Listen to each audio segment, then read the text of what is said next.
The snow fell in thick, wet flakes that December evening, the kind that clings to everything it touches. Thomas Bennett pulled his black coat tighter as he walked with his daughter, Maya, through the downtown bus station. At 42, Thomas had learned that life rarely followed the plan you made for it. He'd been a widower for 3 years now, raising his 6-year-old daughter alone, while running the family construction company his father had built. Maya, bundled in her bright pink jacket, her blonde hair already dusted with snow, skipped ahead despite the cold. "Stay close, sweetheart," Thomas called, his breath forming small clouds in the freezing air. They'd just come from dinner downtown, a rare treat between his long work hours and Maya's school schedule. The bus station was a shortcut to where they'd parked, though Thomas usually avoided it. Something about the place always felt sad to him, full of people going somewhere else, never quite home. That's when Maya stopped walking. She stood perfectly still, staring at something near the bench by the bus schedule board. Thomas followed her gaze and felt his heart constrict. A young woman sat hunched on the bench, her thin frame wrapped in what looked like a summer dress, completely inadequate for the weather. She couldn't have been more than 25. Her dark hair hung wet and tangled around her face. But what made Thomas's breath catch was the bundle she held so carefully against her chest. A baby, a tiny infant wrapped in what appeared to be a thin yellow blanket that was already soaked through with snow. "Dad," Maya said, her voice small and urgent. "Dad, she's freezing." Thomas knelt beside his daughter, his expensive suit pants pressing into the wet concrete. "I know, baby. Stay here for just a moment, okay?" He approached the bench slowly, not wanting to startle the young mother. Up close, he could see she was shivering violently, her lips tinged with blue. The baby in her arms couldn't have been more than a few months old, its tiny face barely visible in the inadequate wrapping. "Excuse me," Thomas said gently. "Are you all right? Do you need help?" The woman looked up at him, and Thomas saw fear flash across her face before resignation settled in. Her eyes were brown, exhausted, and held a depth of weariness that no one so young should carry. "We're fine," she said, but her voice shook with cold. "Just waiting for the next bus." "The next bus won't come for 3 hours," Thomas said, glancing at the schedule board. "Not on this line. Not this late on a Sunday." The woman's face crumpled slightly before she caught herself. She held the baby closer. "We'll manage." Maya had crept up beside Thomas, and before he could stop her, she was taking off her own jacket. "Here," she said, holding it out to the baby. "For the baby, please." "Maya, no, you'll freeze," Thomas started, but the woman's expression stopped him. She was looking at Maya with such raw emotion, such surprise that a child would offer help, that Thomas felt something shift inside him. He stood up, removing his own heavy coat. Underneath, he wore a suit jacket that would be enough to get him to the car. "Please," he said, "take this, for you, and my daughter's jacket for your baby. We're not far from our car." "I can't," the woman began. "You can," Thomas said firmly but kindly. "And you will, because that baby needs warmth and so do you. And because I have a 6-year-old daughter who would never forgive me if we left you here." The woman took the coat with shaking hands. Thomas helped her put it on, trying not to notice how her dress was torn at the shoulder, how she wore no shoes, only thin socks that were more whole than fabric. Maya carefully tucked her bright pink jacket around the baby, her small face serious with concentration. "What's your name?" Maya asked. "Catherine," the woman whispered.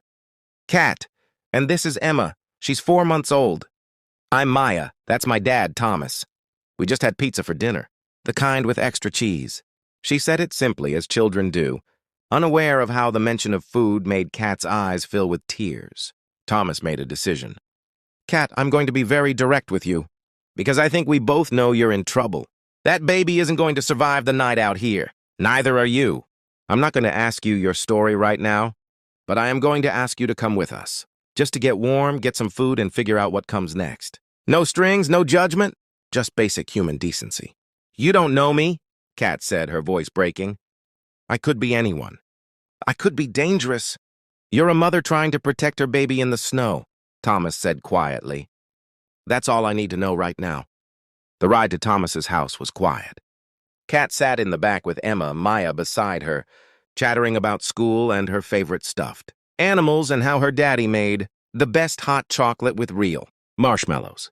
Thomas drove carefully through the snow, glancing in the rearview mirror at the young woman, who looked terrified and grateful in equal measure. His house was modest by CEO standards, a 3-bedroom home in a good neighborhood, comfortable but not ostentatious.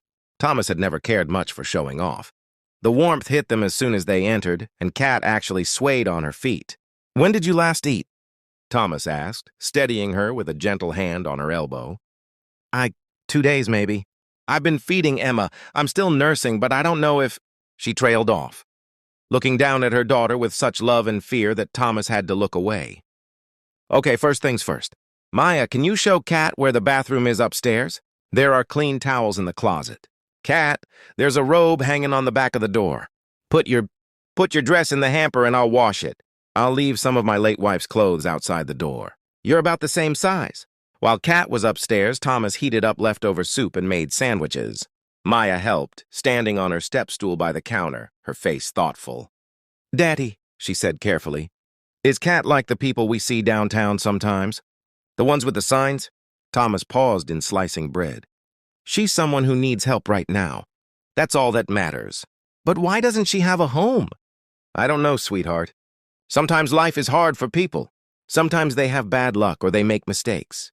Or they just don't have anyone to help them when things go wrong. That's why it's important to help when we can." When Kat came back downstairs, she was wearing an old pair of Laura's jeans and a soft sweater, her hair still damp but clean. She'd wrapped Emma in a fresh towel, and the baby was sleeping peacefully. Thomas had never been so grateful that he'd kept his late wife's clothes. He'd planned to donate them eventually, but somehow never could bring himself to do it. Kat ate slowly at first, then with increasing hunger, as if her body suddenly remembered it needed sustenance. Thomas fed Emma with a bottle. He'd kept Maya's baby things in the attic while Kat ate, and he marveled at how this tiny human fit perfectly in his arms, how natural it felt despite the years since Maya had been this small. After dinner, after Maya had been tucked into bed with promises that Kat and Emma would still be there in the morning, Thomas and Kat sat in the living room. She'd finally stopped shivering. "You want to tell me what happened?" Thomas asked gently. "You don't have to, but sometimes it helps to say it out loud." Kat was quiet for a long time, Emma asleep against her chest. Then, slowly, the story came out. A boyfriend who'd seemed kind until she got pregnant. Violence that escalated until she fled. No family to turn to. Her parents had passed away years ago, and she'd been an only child. Friends had tried to help, but she'd been too ashamed to keep asking, too proud to admit how bad it had gotten. She'd been living in a shelter, but they'd had to leave when Emma got sick and disturbed the other residents with her crying. She'd been trying to get to another city, to a cousin who'd offered help, but her money had run out. "I'm not lazy," Kat said fiercely, as if Thomas had accused her. "I worked 2 jobs before Emma came. I'm not looking for a handout. I couldn't let her freeze. I didn't know what else to do. I thought if we could just make it through the night, if I could just get us to somewhere warm." "You're incredibly brave," Thomas said. "And you're an excellent mother. Not every parent would sacrifice everything for their child. But Kat, you can't do this alone. You need help. And I'd like to offer some if you'll accept it." "Why?" Kat looked at him with those exhausted eyes. "Why would you help me? You don't know me. For all you know, I'm lying about everything. Because 3 years ago, my wife Laura died in a car accident. Maya was 3. And suddenly I was alone, trying to figure out how to be both parents to a grieving toddler while running a business. And you know what saved me? People who helped. My father, who came out of retirement to help with the company. My neighbor, who started a meal train. The teacher at Maya's preschool who stayed late when I was stuck in traffic. People helped because that's what people do, or what they should do." He leaned forward, his voice gentle. "I'm not trying to save you, Kat. I'm trying to help you save yourself." "There's a difference. Stay here for a few days. Rest. Take care of Emma. Let me make some calls to some people I know. A lawyer friend who does pro bono work. A social worker who can help you access resources. An employment counselor.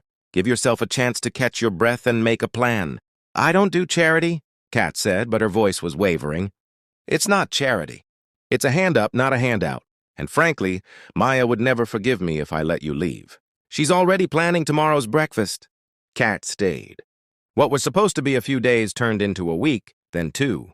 Thomas learned that she'd had 2 years of college before money ran out. That she loved to read, devouring the books in his study.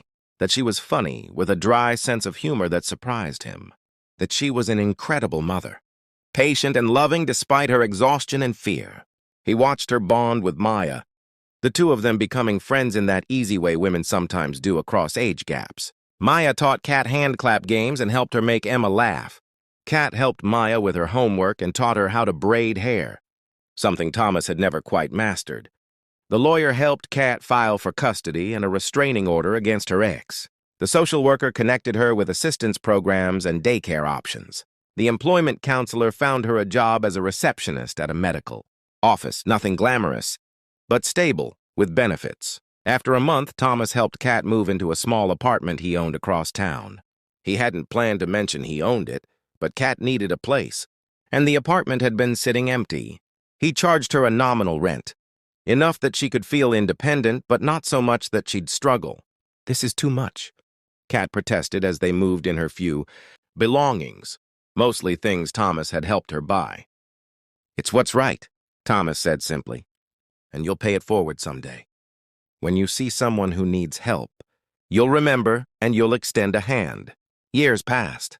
Thomas and Kat settled into an unexpected friendship. Not romance, both of them carried too much grief and fear for that, but something deeper. A kinship of single parents trying their best. They'd have dinner together weekly, the girls playing while the adults talked. Maya and Emma became like sisters, inseparable despite their age difference. Thomas watched Kat blossom as she found her footing. She went back to school part-time, studying nursing. She made friends, built a life, became someone who laughed easily and dreamed out loud. Emma grew into a bright, curious child who called Thomas Uncle Thomas and Maya her best friend in the whole world. 5 years after that snowy night, Thomas was at Maya's school for a father-daughter dance when he got the call. His father had had a stroke. Massive, the doctor said. They didn't expect him to make it through the night. Thomas left Maya with a friend's family and drove to the hospital, his hands shaking on the wheel. His father, the man who'd taught him everything about business and integrity, and being a good man, was dying, and he was going to face it alone, except he wasn't. When he got to the ICU waiting room, Kat was there. Someone, probably Maya's friend's mother, had called her.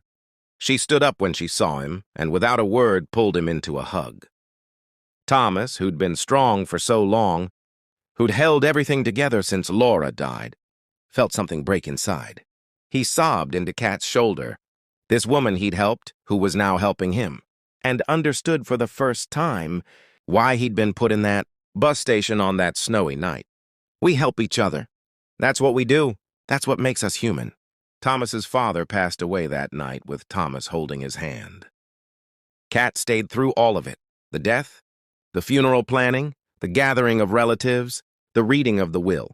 She brought meals, watched the girls, and simply sat with Thomas when he needed silence. A week after the funeral, Thomas was going through his father's papers when he found a letter addressed to him in his father's careful handwriting. It was dated a year earlier. "Son," it read, "I'm writing this while I still can. While my hands are steady and my mind is clear. I want you to know I'm proud of you. Not because you've kept the business running, though you have. Not because you've been a good father to Maya, though you are. But because you've remembered what I tried to teach you, that success means nothing if you use it only for yourself. That young woman you helped, Kat. She told me once how you saved her and Emma. She didn't understand why I laughed. It's because you didn't save her, son. You gave her a chance to save herself. That's the greatest gift one person can give another. Not rescue, but opportunity. Not charity, but respect. I'm watching you build a different kind of legacy than I did. I built a company. You're building a community of people who care for each other. That's worth more than all the money I ever made. Be happy, son. Let yourself be happy. You deserve it." Thomas read the letter 3 times before folding it carefully and putting it in his wallet, where he'd carry it always. That evening, Kat came by to drop off dinner and found Thomas on the back porch, watching the sunset. You okay? She asked, sitting beside him. I don't know, sad, grateful, overwhelmed. That sounds about right for grief. They sat in comfortable silence, the kind that only comes from years of friendship. Finally, Thomas spoke. My father wrote me